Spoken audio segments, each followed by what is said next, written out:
Senior High School On-Air Academy. Unstoppable! Delivering you quality education amidst pandemic. To declare school opening to October 5. Unstoppable! Giving you accessible learning platform anytime, anywhere. Ang klase, whatever form it is. Comprehensible! Buckle up and get yourself ready. I will repeat, then you will do it later on. Accurate! The sphere that includes all living things. Today, we'll be talking about rational functions. Simplify. This is Jaw speaking. How may I help you? This is the School Radio's Senior High School On-Air Academy. And now, here's your new episode for ABCs of Quality Research. Your guide for the subject, Practical Research 1, ABCs of Quality Research. Tayo na sa Radyo Eskwela. Tayo na!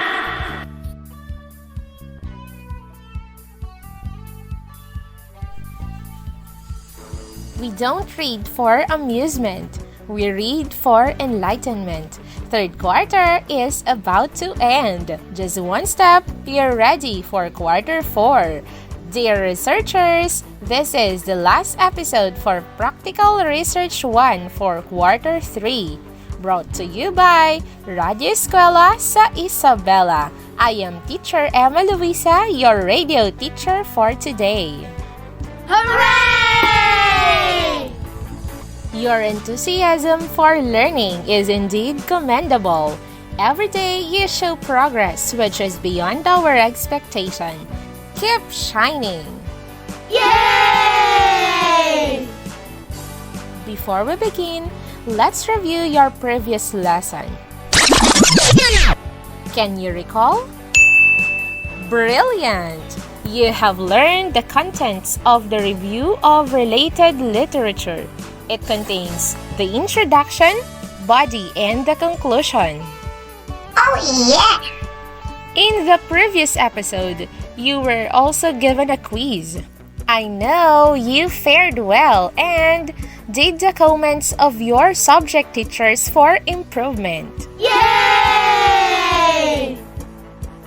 I know you're excited for quarter 3 last episode. Buckle up because we'll make this lesson worth the wait. All right. Are you ready? Yes, ma'am. Good! But before that, let's listen first to this reminder. Stay put! Tayo na sa Radyo Eskwela. Tayo na!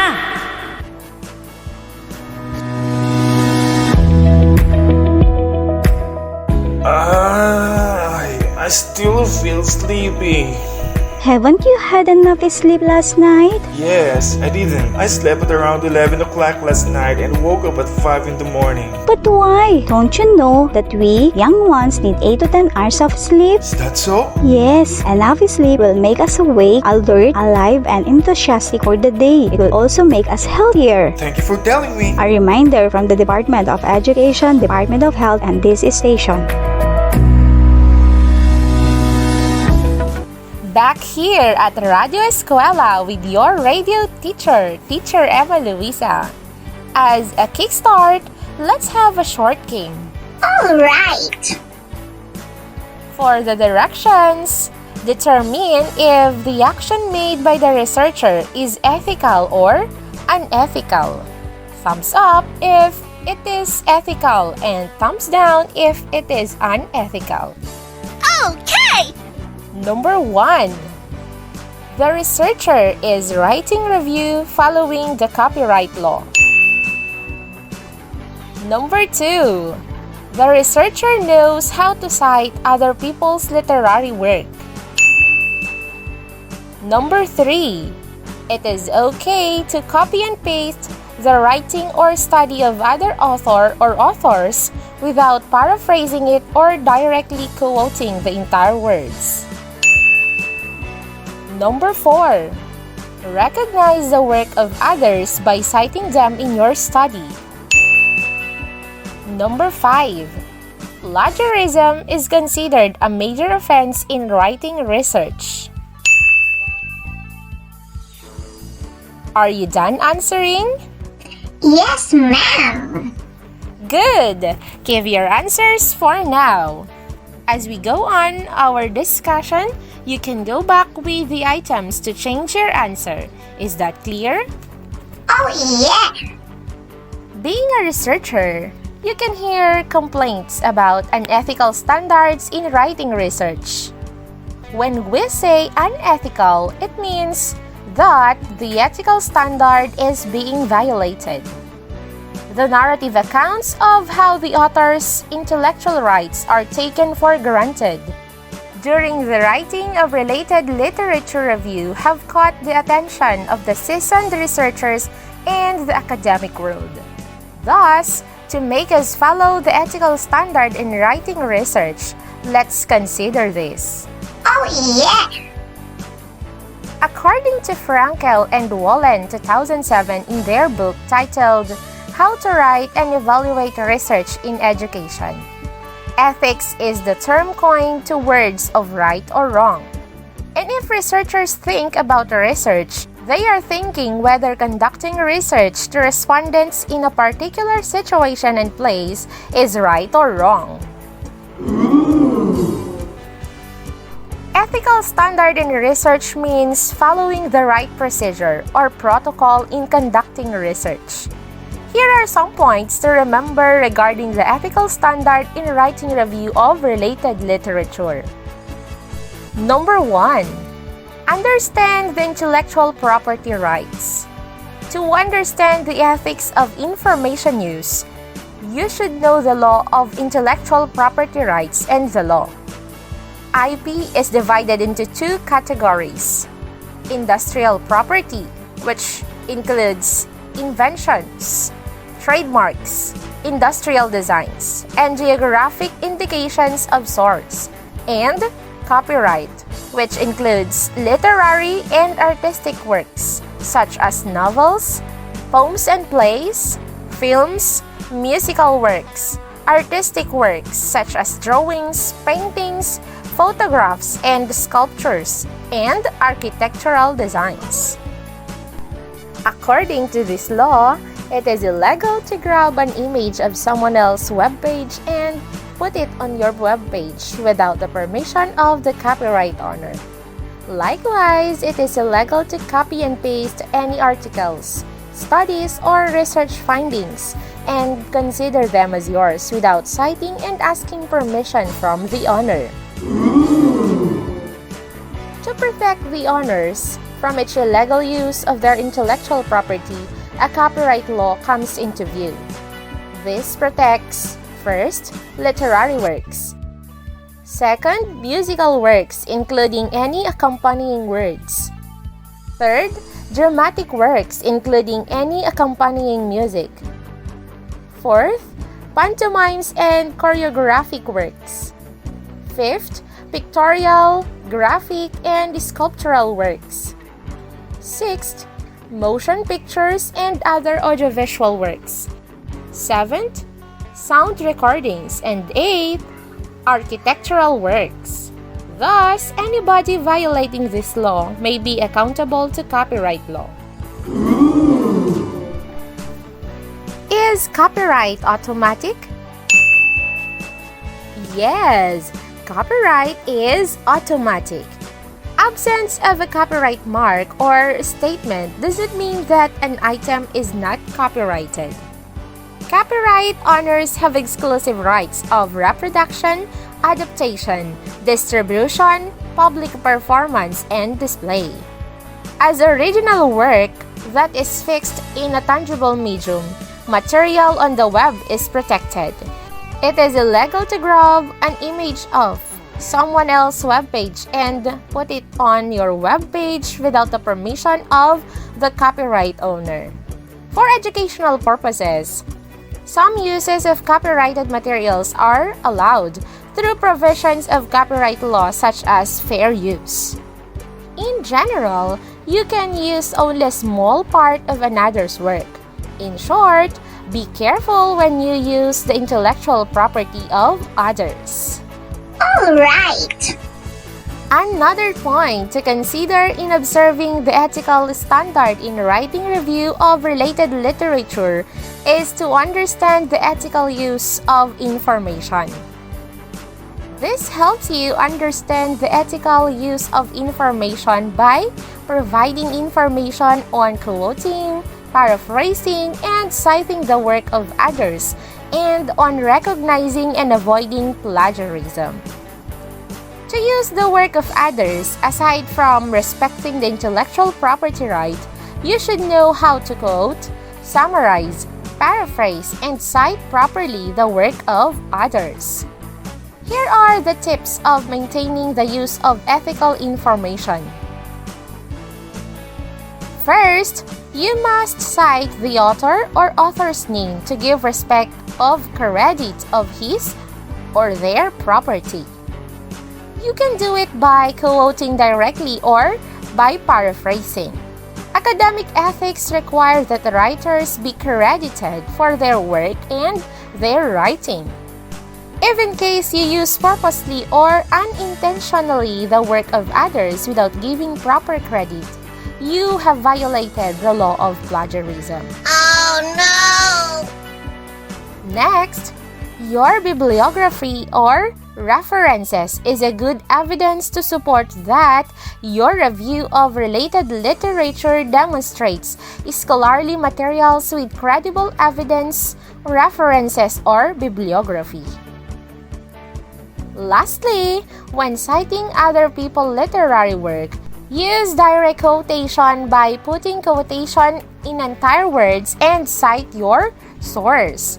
If you paraphrase other people's literary words, cite that source. If you've used the ideas from others, cite the names of those who give you that ideas. Okay!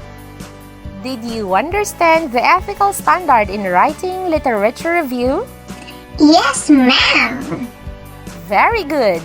Let's go back with your activity a while ago. Let's answer it.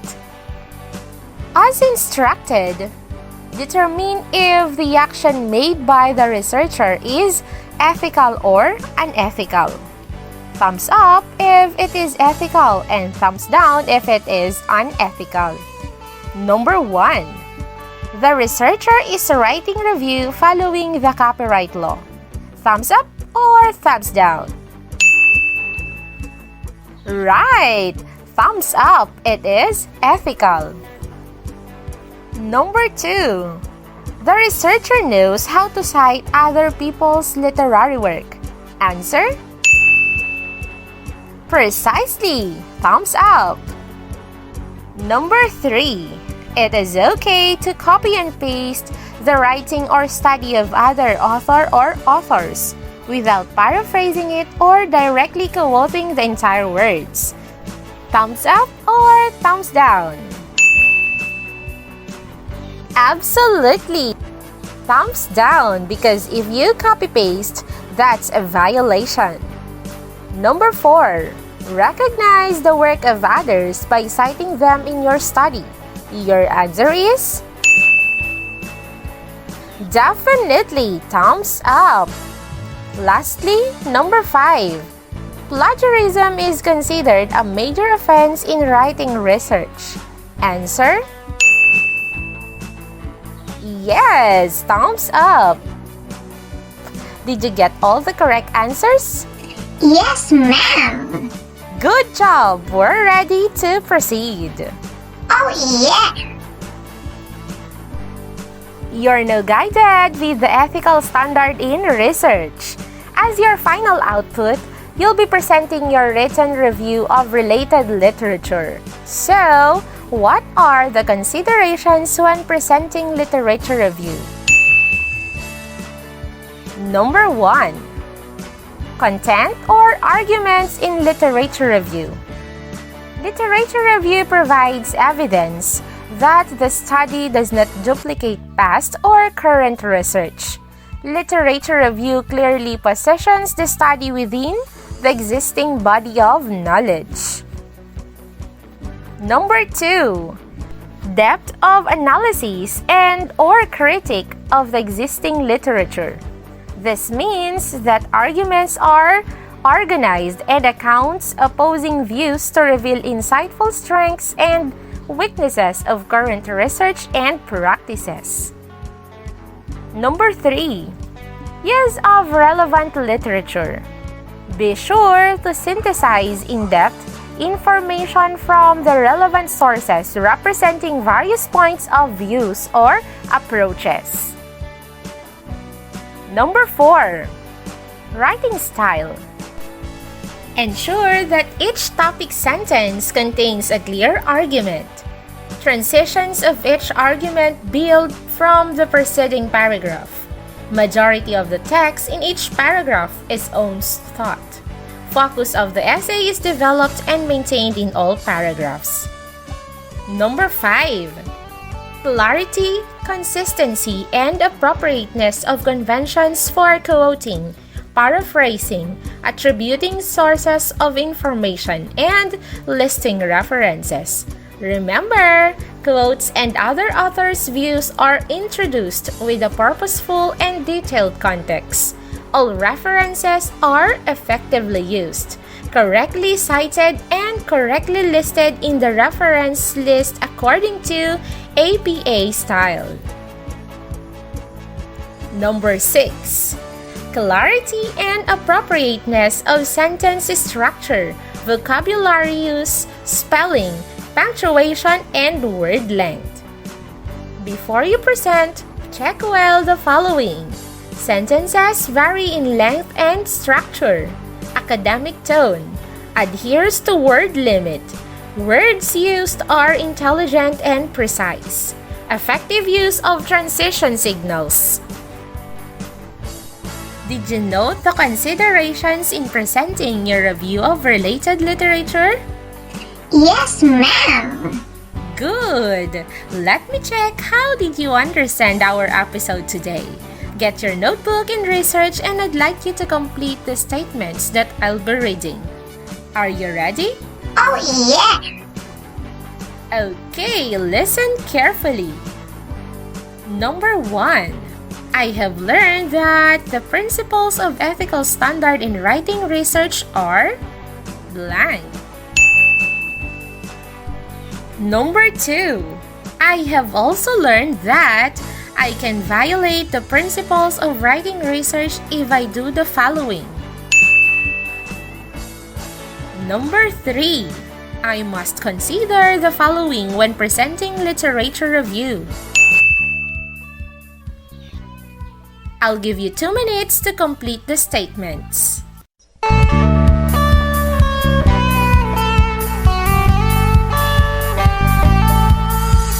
Tayo ay mag-aral sa loob ng ating tahanan. Sa radyo ay mag-tune lang, tiyak ika'y may matututunan. Pagkat sa gitna ng pandemya, tayo pa rin ay magkaisa upang masigurong bawat bata ay pumapasa. Halina't matuto gamit ang ating radyo, pakinggan at unawain, aralin na ituturo. Patuloy ang edukasyon para sa ating henerasyon. Sa daan ng pagkatuto ay walang maiiwan. Kaya halina sa Radyo Eskwela.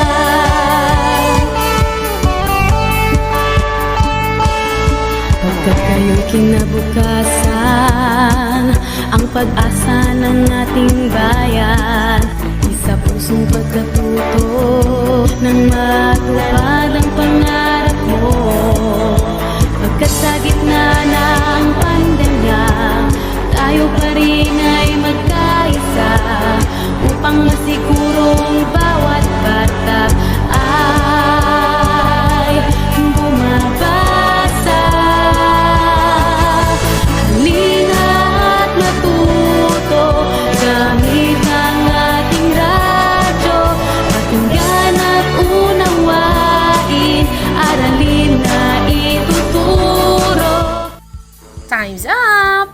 Let's check your answers. Number 1. I have learned that the principles of ethical standard in writing research are blank. What's your answer? Correct! The principles of ethical standard in writing research are understanding intellectual property rights and ethical use of information. Number 2. I have also learned that I can violate the principles of writing research if I do the following. Answer? Exactly! You violate the principles of writing research when you copy and paste any articles, studies, or research findings and consider them as yours without citing and asking permission from the owner. And the last, number 3.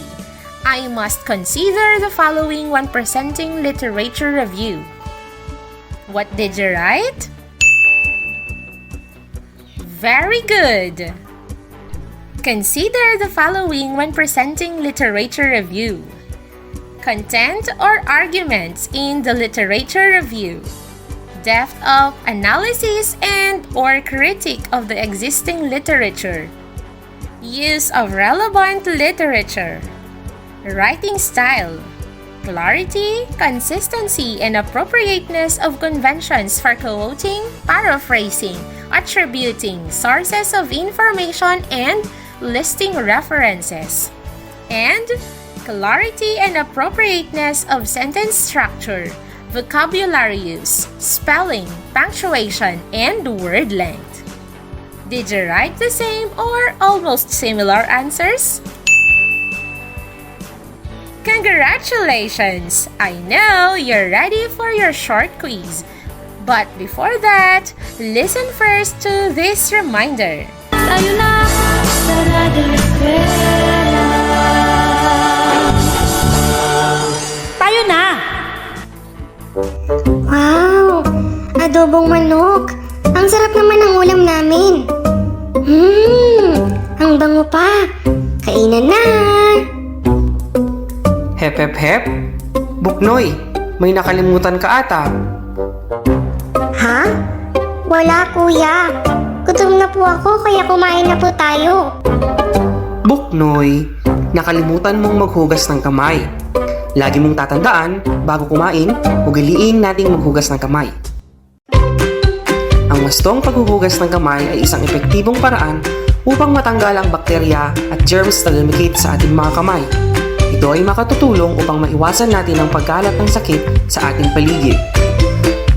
Sige po, kuya. Uugaliin ko na po ang wastong paghuhugas ng aking kamay bago kumain. Kainan na! Ang kalusugan ay kayamanan. Isang paalala mula sa kagawaran ng edukasyon at ng himpilang ito. Back to you, research enthusiasts! Prepare your notebooks and pen. Ready to rock the quiz. Alright! Here's the direction. Write true if the statement is containing a fact, and false if it is not true. I'll read the statements twice. Number 1. Author or authors should be cited in your review of related literature. I repeat, number 1. Author or authors should be cited in your review of related literature.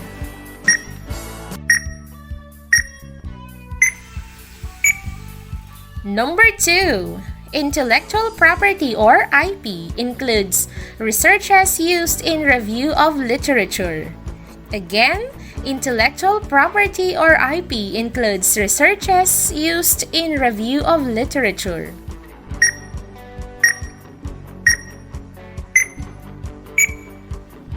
Number 3. Copyright owners have exclusive rights of reproduction, adaptation, distribution, public performance, and display.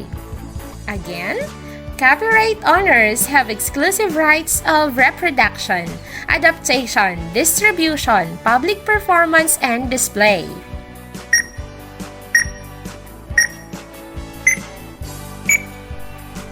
Number 4. Paraphrasing the abstract of the study to be used in your study is a practice of ethical standard. I repeat, paraphrasing the abstract of the study to be used in your study is a practice of ethical standard.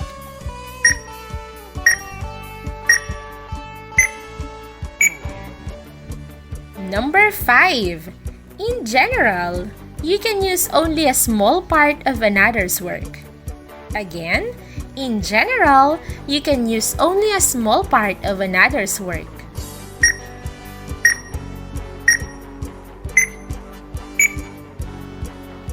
Pens up!